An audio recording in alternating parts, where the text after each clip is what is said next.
បាទខ្ញុំបាទសូមជម្រាបសួរទៅកាន់ពុកម៉ែបងប្អូនទាំងគ្នាសូមស្វាគមន៍មកកាន់ការឲ្យតម្រុយបាទវៀតណាមប្រចាំថ្ងៃរបស់ admin បាទសម្រាប់ថ្ងៃទី22ទី23បាទខែ8ឆ្នាំ2026ហើយតម្រុយយើងសាមញ្ញគឺត្រូវសាហាវតែម្ដងបាទពុកម៉ែបងប្អូនដែលយកទៅលេងបានសាមញ្ញពុកម៉ែបងប្អូនអាចមើលតាមជាក់ស្ដែងបានបាទតែសាមញ្ញ admin ឲ្យពុកម៉ែបងប្អូនអុស0ក៏ដូចជាអុស8បាទ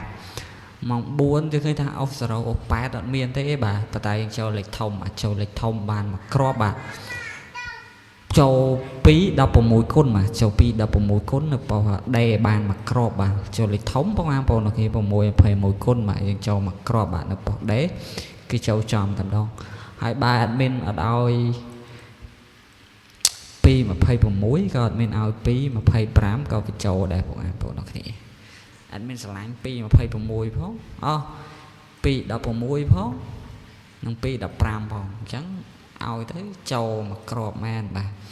អត់មានស្រឡាញ់អត់មាននិយាយត្រង់អត់មានស្រឡាញ់លេខ125ប៉ុន្តែអត់មានដាក់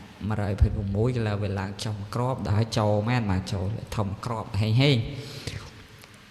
ជួយ Subscribe ជួយ Like ជួយ Share អ្នកមួយផងបងប្អូនហ្នឹងណាបាទតម៉ោង6បាទម៉ោង6យើងឃើញថាយើងចូលអូស0បាទចូលអូស0នៅប៉ុស A បាទអូស0ប៉ុស A បងប្អូនទាំងគ្នាបាទអូស0ប៉ុស A បាន2ប៉ុសបងប្អូនទាំងគ្នាចូលលេខត្រេង06ចំនិង6ខុត06ចំទៀតនៅប៉ុស D អូស B បាទចូលត្រឡប់ហើយឲ្យ08មក09នេះបងប្អូនគ្នាបាទចូលសាហាវសាមញ្ញ6ខុត06បាទគុណត្រឡប់ចូលត្រង់មកចូលត្រឡប់ផងបាទ6គុតនិង06នេះ06កដាប៉ុស A ចំ6គុតបាទចូលចំចូលត្រឡប់ប៉ុស B ហេងអ្នកគ្នាបងប្អូនគ្នាបាទហើយការទៀងទាត់តម្រុយយើងមានតែប៉ុណ្ណឹងបាទអត់មានសំលុបនៅតម្រុយថ្ងៃចាស់អត់មានដាក់តម្រុយថ្ងៃថ្មីភ្ជុំថ្ងៃទី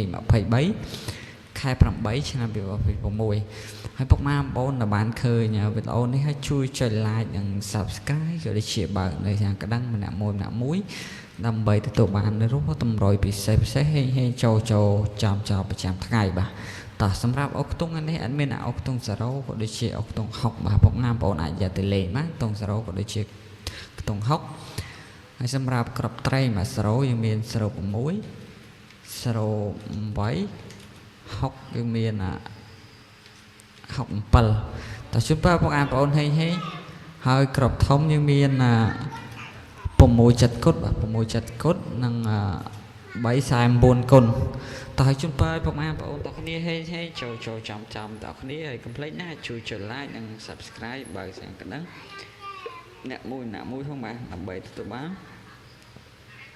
នៅតម្រុយពិសេសហេងចូលចំជារាល់ថ្ងៃហើយវីដេអូហ្នឹងអត់មានតែប៉ុណ្ណាបាទតើជូនបងប្អូនទាំងគ្នាចូលត្រីចំទាំងគ្នាហើយកុំភ្លេចជួយចុច like និង Subscribe បើស្អាតកណ្ដឹងម្នាក់មួយផងណាបាទវីដេអូហ្នឹងអត់មានតែប៉ុណ្ណឹងបាទបាយជ្រាបលាហេង